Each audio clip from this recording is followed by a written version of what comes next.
Class 10th maths chapter 4 द्विघात समीकरण quadratic equation से एक्सरसाइज 4.2 का फिफ्थ क्वेश्चन। और यहाँ हम पाइथागोरस थ्योरम के बारे में भी बात करेंगे। क्वेश्चन है कि एक समकोण त्रिभुज की ऊंचाई इसके आधार से 7 सेंटीमीटर कम है। यदि कर्ण 13 सेंटीमीटर हो तो अन्य दो भुजाएं भी ज्ञात कीजिए। The altitude of a right angle triangle is 7 centimeter less than its base. If the hypotenuse is 13, find the other two sides. बेटा जो आपके पास में एक समकोण त्रिभुज होता है, राइट एंगल ट्राइंगल होता है, उसके ऊपर पाइथागोरस की थ्योरम लगती है। इसको हम लंब कहते हैं, इसको ऊंचाई भी कहा जाता है। ठीक है, इसको हाइट, इसकी हाइट भी बोल सकते हैं, और इसको इंग्लिश में परपेंडिकुलर कहते हैं।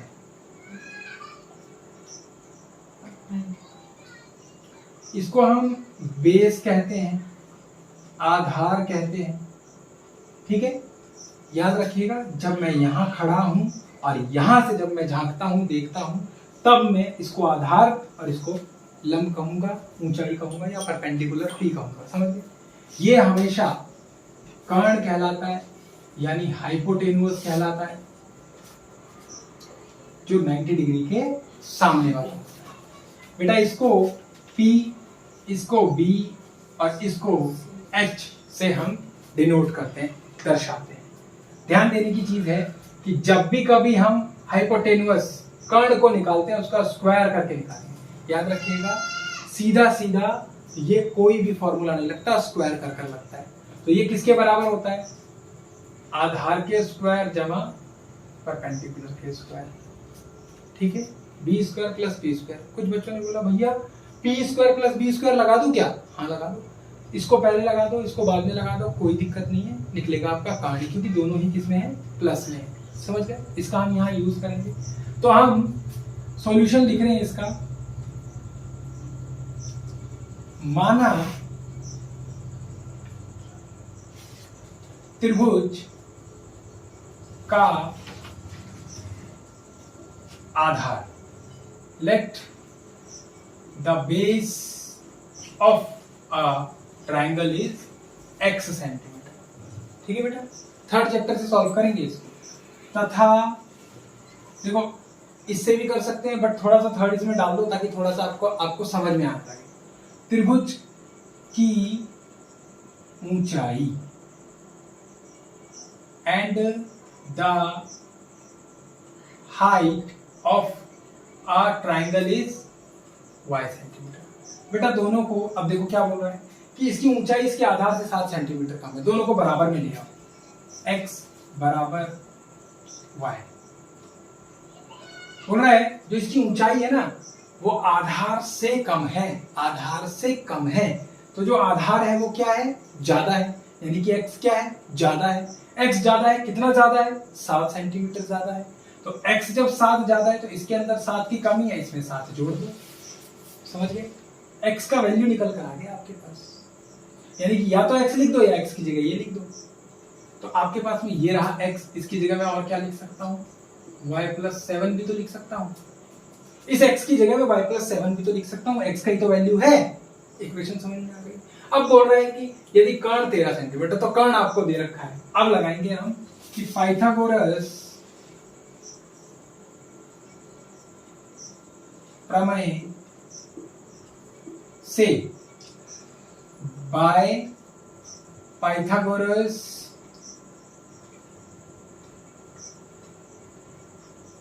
Theorem, h square plus h square equals to p square plus b square. h square की जगह हाइपोटेन्यूज दे रखा है आपको 13 का square. p, what is p? p बोले तो हाइट, y स्क्वायर। b बोले तो आधार, कितना है? y प्लस 7 का होल स्क्वायर। समझ गए फॉर्मूला?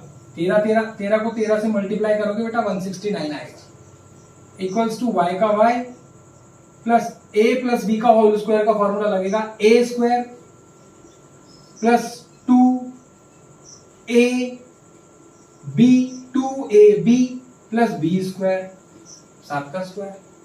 बेटा 169 इक्वल्स टू वाई स्क्वायर और वाई स्क्वायर हो गया 2y स्क्वायर, 2 सत्ते 14y प्लस 7 7 49, 7 7 49। इसको उधर ले जाते हैं तो ये हो गया आपके पास 2y square plus 14y plus 49 minus 169 equals to 0।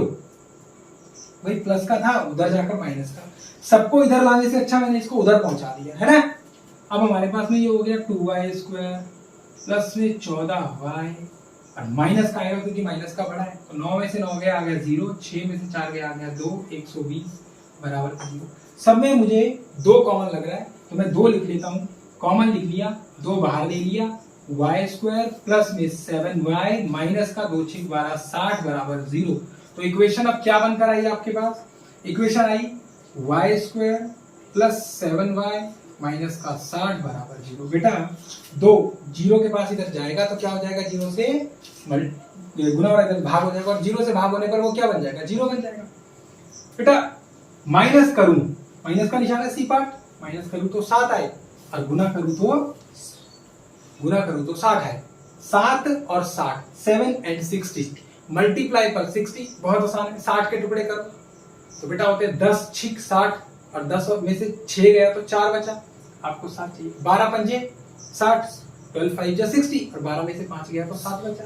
तो बेटा 12 गुना 5 बराबर आ गया 60। माइनस का चाहिए तो इन दोनों में से कोई एक क्या होगा? माइनस का होगा। क्या प्लस का 7 आपको चाहिए? तो बेटा 12 माइनस 5, तो आंसर क्या आ गया? प्लस का 7 आ गया कि नहीं आ गया? कहने का मतलब है कि ये जो 5 है ये आपका क्या होना चाहिए? माइनस का होना चाहिए। यही आपकी इक्वेशन है, लिख डालिए y square plus 12y minus 5y minus 60 equals to 0। इधर से कॉमन उठाएंगे, y का कॉमन उठाया, y प्लस 12 माइनस का 5 y प्लस 12। अच्छा ये दूसरे वाले में मैं आपको समझाता ही नहीं हूँ, मैं बोलता हूँ लिख डालता हूँ फटाफट, मैं इसी को देखता हूँ लिख डालता हूँ। बेटा ये जो पहली कॉमन है ना, बस ये बहुत बढ़िया से लेना है आपको। इन दोनों में कुछ और कॉमन नजर ही नहीं आ रहा, मैंने y कॉमन ले लिया, y बच गया, y से y स्क्वायर, y को 12 से किया 12y आ गया। बेटा अगले वाले ब्रैकेट को यही वाला ब्रैकेट उठा के याद लिखो और देखो यहाँ पर 5y था, मेरे को अंदर y लिखना है तो सिंपल है कि 5 बाहर आ जाएगा, 5 बाहर आएगा। जो निशान यहाँ लग रहा है वही निशान यहाँ लगाओ, ब्रैकेट के ठीक बाद आपको वही निशान लगाना है जो यहाँ लग रहा है, ठीक है। और प्लस में आप वही का वही लिख दो। देखो 5 को y से किया माइनस 5y और 5 माइनस प्लस माइनस 12 पंजे बन गया 60। आपके पास में आंसर आ गया 0। अब देखो बेटा y माइनस 5 एक इक्वेशन और y plus 12 is another equation. तो y माइनस 5 इक्वल्स टू 0 और यहाँ y plus 12 equals to 0, y equals to हो गया 5 और y इक्वल्स टू हो गया आपके पास माइनस का 12। बेटा जी किसी भी त्रिभुज की लंबाई चौड़ाई ऊंचाई कभी माइनस में देखी है? होती नहीं, प्लस में होती है। तो ये वाला तो ठीक रहा और ये वाला आपका पोर्शन y का वैल्यू क्या आ गया आपके पास? 5 आ गया। तो आपके पास अब यहाँ पर y का वैल्यू क्या है? 5। कहने का मतलब ये जो ऊंचाई है ये कितनी है उस त्रिभुज की? 5 है। y का वैल्यू क्या है? 5 है। तो ये कितना है? 7 उससे ज्यादा है, तो कितना हो जाएगा बताओ? 5 प्लस 7, 5 प्लस 7 कितना हो गया? हाँ 12। तो इस तरह से हम मान निकालेंगे। तो बच्चे कई बार यहीं पर रुक जाते हैं, y का मान निकाल कर, नहीं ऐसे नहीं निकालना। अब आपको बोला है कि अन्य दो भुजाएं निकाले, तो अब हम यहाँ लिखेंगे कि ऊंचाई हाइट इक्वल्स टू कितना? हाइट क्या दे रखी है? y, और जो किसके बराबर निकाली है आपने? 5 सेंटीमीटर। और आधार यानी कि बेस वो आपने निकाली थी कितनी? x, जिसका वैल्यू कितना है? y प्लस 7 है, जिसकी जगह आप क्या लिखेंगे? 5 प्लस 7 लिखेंगे और जिसकी जगह आपके पास में क्या जाएगा? 12 सेंटीमीटर। यहाँ तक आपको सवाल करना है, तब आपका क्वेश्चन पूरा होगा। समझ में आ गया बात? तो इस तरीके से आप पाइथागोरस को भी समझ गए और इस क्वेश्चन को भी समझ गए। प्रॉब्लम सॉल्विंग क्वेश्चन हैं, बड़े मजेदार होते हैं, बड़े इंटरेस्टिंग होते हैं।